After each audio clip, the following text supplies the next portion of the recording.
Welcome to this YouTube edition of our Highland League Weekly results panel, where we discuss all of Saturday's results from the Brora Highland League. This is taken from our main subscribers-only Highland League Weekly show, which is over on the Press and Journal website and features highlights of 2 matches, as well as a feature this week on Devon Vale's New Era. You can watch that only by being a subscriber to the Press and Journal website, and you can subscribe at the moment via our Sport Pack for just £1 for your first 3 months, which I think is quite a good deal. But if you'd only like to hear discussion of the results this week, we're starting with our main game, which is Bankside 0, Brora Rangers 2.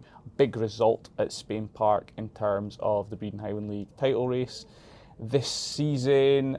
Ultimately, a great win for Brora. And Callum, I thought there were some good performances individually from Brora as well. They were very impressive. I thought throughout the 90 minutes, Brora had a sort of modicum of control in terms of the overall proceedings. They started really well, got themselves in front, and I thought in that first half, even at 1-0, they maybe found it harder to create chances, but they sort of kept the ball quite well and sort of kept Bankside at arm's length, if you know what I mean, played the game sort of the way they wanted it to be played. I thought Andrew McLeod and Craig McKenzie in the middle of the park were excellent in terms of sort of picking up a lot of second balls, and when they did, not maybe just sort of aimlessly getting rid of it, they picked up second balls, they found passes and sort of settled everything down. And then the front four of Mark Shue and Tony Dingwall, James Wallace and Shane Sutherland, they don't necessarily need to be in the game all the time, but when they are in the game, they're always a handful of threat, and that was the case again.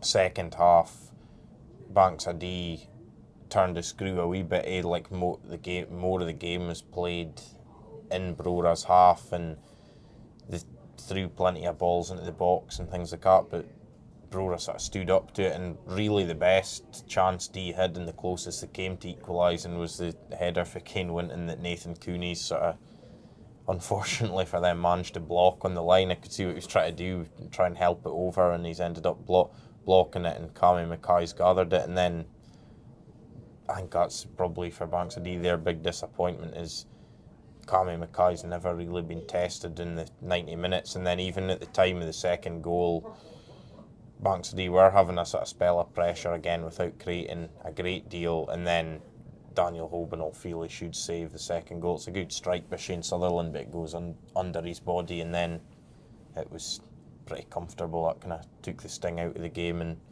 you know, it's another very good 3 points for Brora. Their record in the big games so far this season has been excellent. I mean, they've played Brechin, Bankside, Buckie, Formartine, Fraserburgh and Inverurie, and they've taken 16 points out of a possible 18. Like, you can't argue with that. And they're back above Bankside up into second. They've got the 2 games in hand, and I mean, it's the but if they win those 2 games in hand, they'd be just a point behind Brechin. And I think we'll come on to the second game shortly, but I think to me it feels at the moment like Brora and Brechin are the 2 best teams we've seen, and they're certainly the two most consistent teams, and the table suggests that as well. Well, I was going to say, a couple of weeks ago, I think I remember discussing that the results meant that Bankside had maybe the picture looked like they'd found themselves back in the sort of title mix, but again with that result, we don't want to do this every week where we're going like they're in, they're out, but like it does look like they're a little bit out of things now with the maths at the moment. Well, at the moment they've got work to do. I mean, they just need to try and put a run together and keep the pressure on, and you see what happens. There's a lot of football to be played, but I think if Bankside are looking at the games they've played so far, what'll disappoint them is they've played Brechin and Brora at home, and they've 0 points out of 6. And I mean, it can work out differently, but generally in those sort of head-to-heads, most obviously you'd like to win every game, but a lot of folk look at it as you want to win the home games, and then anything you can get away from home's a bit of a bonus, really. So that'll be a frustration for them. But I mean, take nothing away from Brora. I thought I'd say reflecting on it, 2-0 I think is probably about right, just in terms of the balance of play, and Brora did create the better chances. And I mean, for a long time, the second half when it's 1-0, the game was still in the balance. But if you look at it as well, James Wallace probably should score the one that hits the crossbar, and if that goes in, I think probably would have been a reasonably routine second half. But I think Brora deserved their victory, clean sheet. They've done their job away from home, and this great run they're on, 7 games unbeaten, won a cup, through to the third round of the Scottish Cup. It's all very positive signs for the Cars. Yep. Okay, then let's move on to the aforementioned game 2 this week. It was Brechin City against Formartine United from Glebe Park. Okay then, reasonably, we'll say comfortable, comprehensive win for Brechin City there. I know Stuart Anderson, understandably the Formartine United manager, wasn't very happy with his team's defending, certainly in that opening period, and I think when you watch the highlights you can understand where he's coming from. I can understand where he's coming from. I wouldn't say it was necessarily comfortable for Brechin. I think, going by the highlights and the report I've had on the game as well, Formartine did and we saw that, Formartine did always ask questions and pose a threat. I think it's a very good win for Brechin, and get obviously won in the cup last week, but gets him back to winning ways in the Highland League. And since they've been in the league, Formartine are a team that's usually caused them problems, so I'm sure they'll be very happy to pick up the 3 points. And the thing was, they created good openings, and maybe at times when Formartine's defending allowed them to create openings or presented them with openings, they took them, and some, Dale Robertson's and Ewan Loudon's particularly I thought were good finishes. I can see why Stuart's frustrated. I think the third goal especially is a real killer for Formartine. I think it's Aaron Norris sort of slips, and that creates a space down for them to work it down, Brechin to work it down the right, and then they score. And it's like 2-0, Formartine have scored. They feel you're back in the game. The third goal's a bit of a killer, and then they were always maybe chasing it a wee bit from there. And it's one of those things where in a game like that, if you're losing 2 or 3 goals, it's always going to be an uphill task to win it, and that's what proved to be the case. I mean, I was talking up Brora, but I mean, no, I'd have to talk up Brechin as well, I would say, because they've only had that one defeat and the draw with Brora and things, and they're still in the draw with Fraserburgh as well, actually, but they're still ticking away nicely. They're in the position everyone wants to be in, and I feel like through the winter months, Brechin and Brora were just going to be sort of looking week to week, going, how did they get on? How did they get on? It could be a real sort of seesaw battle through the coming months for Formartine. I think they're in that pack, sort of below the top.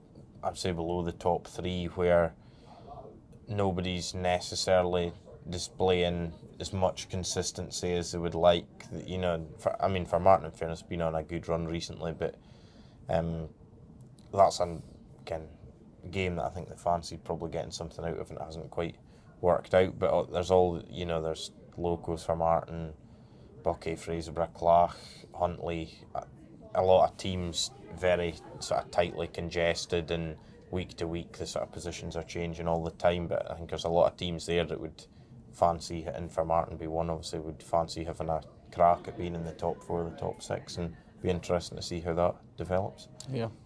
Anyway, before we discuss the rest of the teams in that mix up near the top half of the table, let's go down towards the bottom, although there are some teams up near the top half involved, but a couple of notable results for our teams. Our bottom 2, or Strathspey, Thistle 2, Fraserburgh 2 is the one I want to start with. Home side took the lead through Callum Much's early strike. They were pegged back by Liam Strachan. That sounded like a good move from Fraserburgh. Logan Watt then scored straight after half time. Fraserburgh 2-1 up. Some seasons you would think that was all she wrote, potentially, but Stephen McDonald, not the Forest manager, ensured the home sides would pick up a point. It's one of those with Strathspey. Again, you're seeing signs of improvement there. I think it's undeniable. But, on the other hand, you've got James Duthie, the Brock assistant manager, saying they were bang average in the game. So, story of how things are going for both sides at the moment?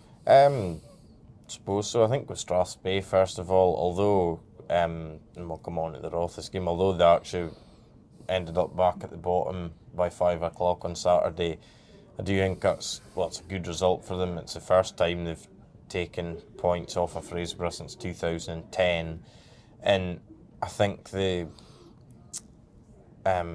big thing for them was fortnight ago, last time they played that great win against Rothes. It was important in terms of a performance and a result that they followed that up, and I think they've shown they are turning the corner and picking up another point is a good sign for them. I mean, I look through and it's like, when you look at players like Stephen McDonald scored, and I mean, he's a plays Shinty, he's a Shinty international, everything, but Shinty's done, so they should have him regularly for the next few months, which helps him. James McShane's back, Paul Brindle's shaking off a wee injury he had, Dylan Lawrence is coming back, so there's good signs in terms of the depth of the squad and the quality of player that Strathspey now have at their disposal. And then on Sunday they've obviously signed Wallace Duffy, who is a player that 18 months ago was playing in a Scottish Cup final, guy that's played all his career in the Scottish League, obviously knows Ryan S and Aaron Doran from Cally Thistle days, and I mean, I think that's, on the face of it, looks a great piece of business in terms of being able to go and get a player who's, I mean, he's still reasonably young as well. His best days are probably still ahead of him, but being able to go and get a player who, has been at that level in his prime to come in and play for Strathspey. I mean, they've probably had to push the boat out to do it, I would imagine. I also believe that sort of with his own personal circumstances, I think it suited what Wallace Duffy was sort of keen to remain in the Highlands, having been up for a few years with Inverness. So, I mean, that's all encouraging signs for Strathspey, that signing, Saturday's game, everything. On the flip side for Fraserburgh, I think, from what I've seen in this game, I think it was maybe, what would I say, maybe we've seen it at times this season in certain games where they have a lot of pressure, they put a lot of balls into the box, they get into the right areas, but I think the final pass or cross has maybe been letting them down again. And they did, at 2-2 in the second half, they did have a lot of pressure around about the Strathspey box again, but they couldn't really fashion those like gilt-edged chances that you would look for and that they would probably score. So I can see why James Duthie's sort of described the performance as he did, and it's like I was saying about that sort of consistency. Fraserburgh have had a good wee spell of it of late, but that result on Saturday is clearly below their expectations. Yeah. Okay, as Callum said, at the same time as that game was going on, Rothes were finding a response in the Breedon Highland League in beating Turriff United 3-2 at McKessick Park. I was surprised to learn, well, maybe, but that this was Rothes' first home points of the season. Jamie Young and Shane Harkness had them 2-0 up. I believe the second one was given by the linesman, he had to judge that it had crossed the line. Murray Cormack and Rhys McEwen, though, had the game all tied up by 35 minutes for Turriff, but even before half-time, Taylor Thane headed in what proved to be the winner, so it was very much a game where if you were going to pick one half to watch, you probably would have picked the first half at McKessick Park. It sounded like Turriff did pile the pressure on after the break, but Rothes stood firm, which, I mean, from a Rothes perspective, seeing them do that after what we saw against Strathspey is a positive sign following the exit of Richard Hastings. Warren Cummins, the Turriff manager, thought his quotes after the game were quite scathing, questioned his players' mindset, also said he was disgusted by the first half. I can understand where he's coming from, but I'll start with Rothes first of all. I think you're on about them standing firm. I think people looking at the scores as they were coming in on Saturday afternoon, when you saw it being 2-0 and they'd then been pegged back to 2-2, I think people might have gone, oh, we've seen this movie before. But fair play to them, they showed sort of the grit and that bit of character that you need, especially when you're down towards the bottom of the table. And I mean, it's a great victory for them and a great confidence booster. And I think, Derek Thompson, who's the director of football there, he was taking the team, and he deserves his share of the credit. Whether it's that thing of maybe players waiting to see who the manager is, and you just get that lift. I don't know, but Derek's managed to send him out and get 3 points, and for somebody who's sort of had a long association with Rothes, I'm sure that'll please him quite a lot. And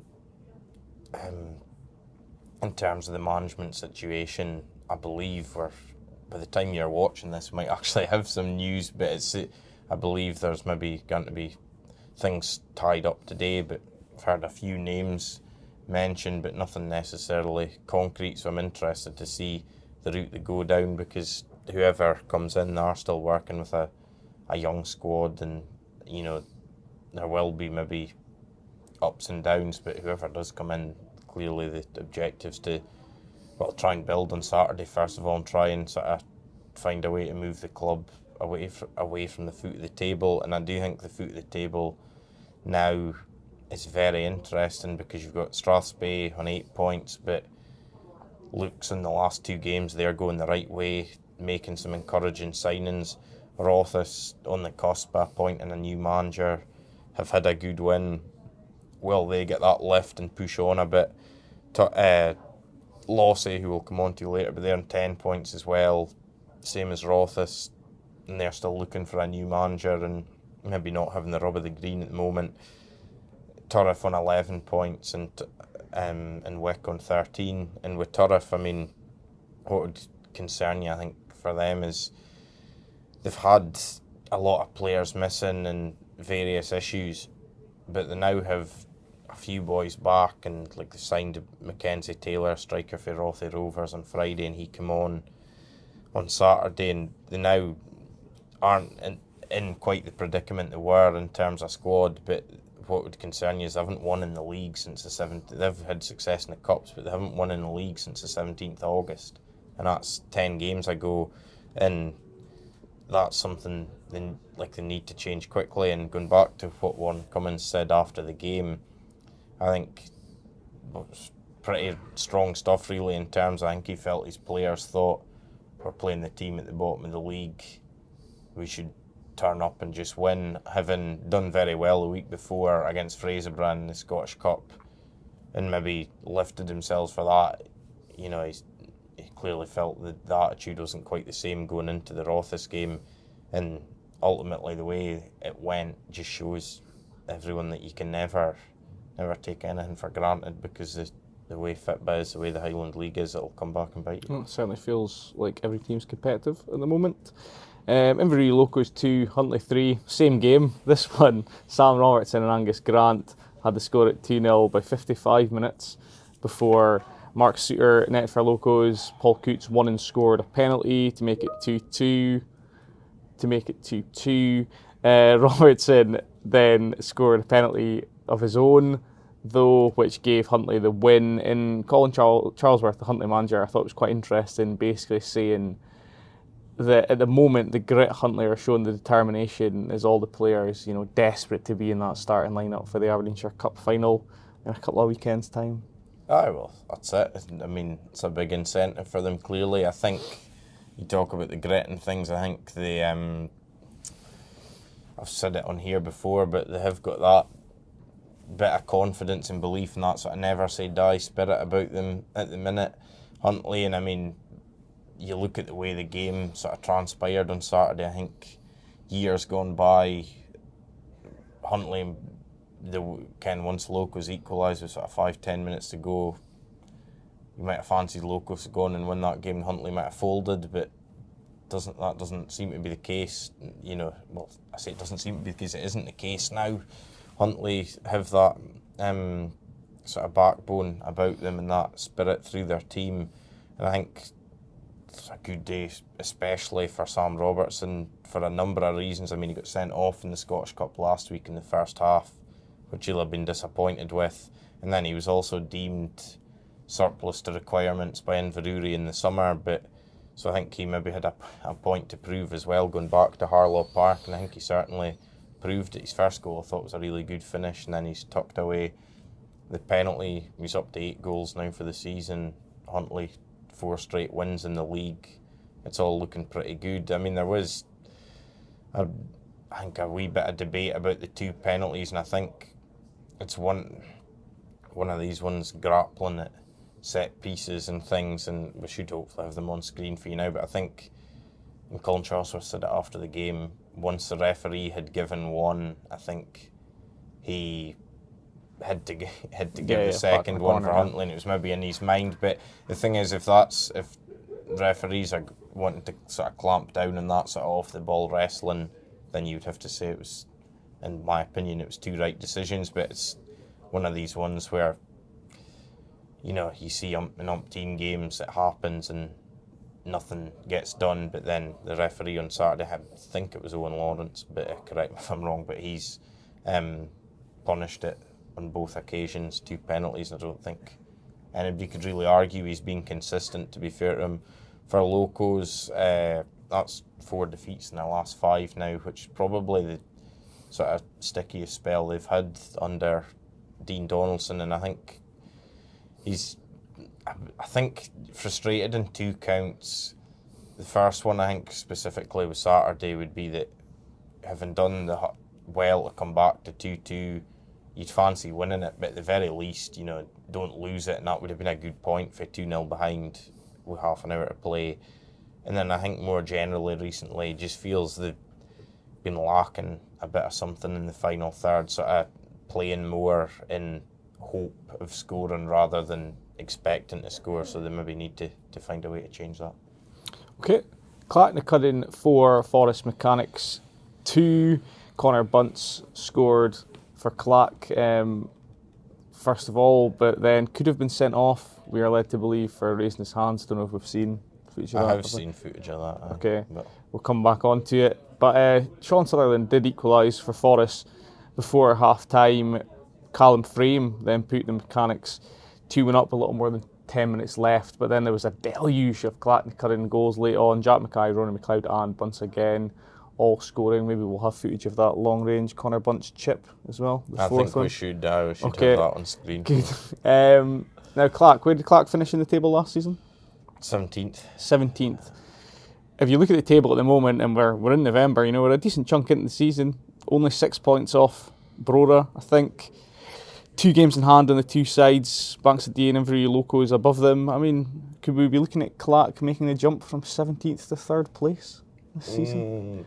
I wouldn't have quite go. I wouldn't be wanting to stick my neck out and predict that at this stage, but you can if you win. But I think with the game on Saturday, the key for them was, and for Conor Gethins, was to see some kind of response from his players, and he certainly got that with the way they finished the game to go on to win, because the last 2 games he was very disappointed with the Scottish Cup defeat last weekend in terms of the way that in the second half they never really laid a glove on Linlithgow, and then before that we obviously saw they were on the end of that sort of mauling from Brora in the North of Scotland Cup final.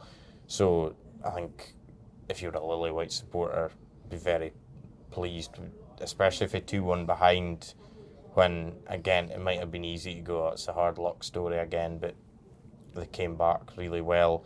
For Forest on the other side, you know, they've been playing well, and I think probably up until 80 minutes they were the team that had been shading it, they'd done well to get themselves in front, and the way they've been playing of late, I think a lot of Can supporters would have thought, oh well, 3 points and away we go. But I know Stephen McDonald felt like they lost the equaliser really quickly after going in front, and he felt it was quite a poor goal to lose, and it just, you know, that in the closing stage it just gave Clach that sort of instant lift, and then the momentum, and they've gone on and capitalised, and some really good fit. I mean, Rory McLeod's and, well, both of Bunce's goals were excellent finishes as well, so it was a game for good goals, I would say, because Forest's first one also for Sean Sutherland was well worked.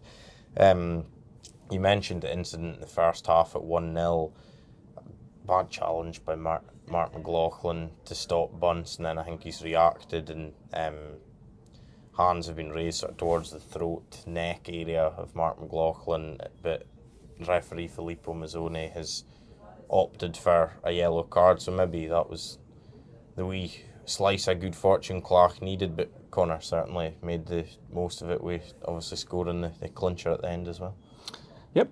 Okay then, let's move on to Buckie Thistle 2, Lossiemouth 1. Now Brandon Hutchison gave the visitors that we've discussed slightly earlier on the show this week an early lead, just 3 minutes, that goal from Brandon, but then two, led to believe, excellent headers from Joe McCabe, and then Andrew McCaskill turned the match on its head for Buckie. I think if you read the report before Buckie scored, they did have chances. They were knocking on the door. Got over the line in the end. A game you would have expected them to win. Well, I think it's a game, I think at home against anyone Buckie would be looking to win, but particularly a game like that, and maybe at 1-0 trailing for so long, questions were being asked of them, but they've come up with a response. I think for Lossie, regardless of their chances that were created, you'd be disappointed with the goals they lose, because the first one's header at a free kick, and the second one, although it's a good cross, Andy McCaskill's unmarked to head it home, and with the greatest respect to Andy, he's not exactly renowned for his aerial prowess, so I think that's something that would scunner Lossie a wee bit. But I mean, credit to Buckie, they've taken their chances. I would also say, however, that I did think Buckie got a stroke of luck, because in injury time, and I've seen footage of it, I think Lossie have what looks to me a stonewall penalty turned down. Brodie Christie's just sort of tried to cut inside Cohen Ramsey, and you sort of see it all the time where the attacker, the legs there, and the attacker makes sure he's tripped, and I think it looked a trip, and it was right. Referee Kevin Murray, Andy's assistant, had a perfect view of it, and only they could really answer as to why they haven't given it, because I thought it looked a stick on, and it was one of them. It's a sort of, I mean, you see it in the box all the time for penalties, but centre circle, those wee sort of trips, you see whistle just goes all the time. It's a free kick. I don't see how that one on Saturday was any different, and if Lossie had got that penalty and could have scored it to get a 2-2 draw, it would have been a huge result for them. So I can see why they are frustrated, because I think there is that feeling just now things are going against them, they're not getting the rub of the green, and I could see their point certainly on Saturday, and I mean they're still looking to sort out their managerial position. Gavin Price has sort of stepped away again, he's sort of come in to help them, but I think the geography of him living in Aberfeldy and the commitment obviously it requires coming up to Lossiemouth for training and games was something they couldn't quite find their way around. So where they go from here, I'm not quite sure. They've got good guys doing it interim at time being, Steve Porter, Ian Campbell, Stevie Dunn, but how things sort of play out the next couple of weeks at Grant Park, we'll have to wait and see. Nairn County won 3-0 at home to Wick Academy on Saturday. Andy Gregg netted a second half double as Nairn ran out. We were led to believe deserved winners at Station Park. It seems to be a curse sometimes of Wick games. Maybe it's just the misfortune with how the reports on Wick are written, but it said this one, I think, that the game only came to life midway through the second half, and sometimes with Wick it's like, with Gary Manson's quotes as well, you get this impression that a lot of their games tend to be like pretty hard going. Matthew Wright got the other goal in this game, I should say. I think that's just coincidence you're touching upon there, because I don't think you could necessarily say their games were hard going, but although I think if it had been hard going and finished 0-0, they would have been better pleased than how it transpired. But Andrew Gregg scored 2, set up the other difference maker again, still a class act, and one of those players that is a real game changer, and that's been borne out on Saturday. And a welcome win for Nairn, particularly at home, because of their 22 points that they've picked up in the league, that's only 9 of them have come at home, which going on what we've seen from Nairn in recent times, you wouldn't necessarily expect that to be the case, but they haven't found it easy to pick up wins at home so far this season, so that's a pleasing result for them. For Wick, I mean, it feels like they are recent league games. The last one against Keith a fortnight ago as well, they lost late on. Like, I think they feel like they've been in the games and like I think they hit the woodwork at 1-0 as well, and it's against Nairn, and it's like they've been in those games and they're picking up nothing, which it obviously isn't great and isn't very handy. And I think they're just, whether it's they've been a wee bit more ruthless in both boxes or what it is, they're just needing something to change a wee bit. And then, I mean, everyone has I think every team in the league, almost bar probably the top 2 or 3, has had a wee spell where things haven't gone for them. And I think it wouldn't be a surprise with Wick if you saw them picking up a couple of wins again, pretty sharpish, because they're not a million miles away. Okay, final game to discuss on this week's show then. Keith 3, Devon Vale 1, ahead of our feature on Devon Vale's new era coming up after this. In the game itself, an early Keane Matheson goal put the Bamfors ahead. Brodie Alberts then equalised, and then shortly after half-time, Liam Duncan fired the Maroons in front. Nathan McKeown sealed the points in stoppage time by making it 3-1, scoring Keith's third. Good win for Keith, that. A good win, especially coming from behind, because Vale recent weeks have been doing pretty well, and you maybe could have seen it for 1-0 that they would have kicked on, but the opposite seemed to happen. Keith seemed to, grow that bit stronger and find a way to come back. I think the first, in terms of the table for Keith as well, it's handy because it moves them that bit further away from the clubs at the bottom again. And Poole, if they'd lost, it was a bit of a 6-pointer in a way in that game Saturday, because if they'd lost to Devon Vale, Keith would have been 12 points behind the Bamfors, but now it's just 6 between them, and it's sort of pulling the Maroons closer towards like Devon Vale, Nairn, Forres in mid-table, and that's, I think, really where Keith want to be, is pushing up into sort of the middle of the league again and keeping themselves well away from the bottom. And probably pleases them as well that I think Keith's biggest challenge over recent seasons has been they feel they don't score enough goals, but it's like they have kind of on Saturday a variety of scorers there, and they'll hope a few of them can kick on and keep finding the net regularly, and if they do, they'll keep getting results. Another side, I think, for Devon Vale, they've had a pretty good season and certainly an improvement on last season. So I think you just write off Saturday as disappointment and move on. It's certainly not gloom and doom at Princess Royal Park, as we're about to hear. Yeah, but before that, let's have a look at the latest Breedon Highland League standings, because we've discussed the table enough.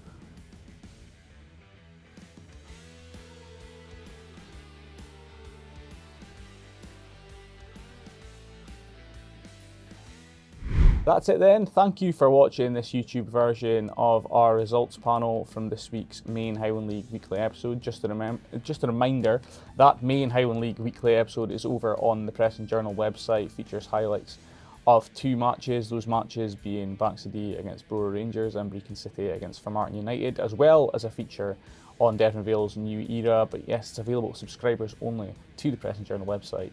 But you can subscribe via our sports pack at the moment over there for just £1 for your first 3 months, which I think, as I said earlier, is quite a good deal. But if you'd prefer to just continue watching the results panel and our discussion of just the score lines and what's gone on in the games, we'll still be putting that up on YouTube every week. The next time we'll have one will be next Monday after this weekend's R. Davidson Bankery Highland League Cup action, so keep your eyes peeled for that. In the meantime, please follow us on our various social media channels. You can also keep up to date with the latest Highland League content and Highland League Weekly content from the Press and Journal by signing up to our Highland League newsletter. There's a link to do that below this video. Yes, till we see you next, please enjoy football, whichever games you're watching.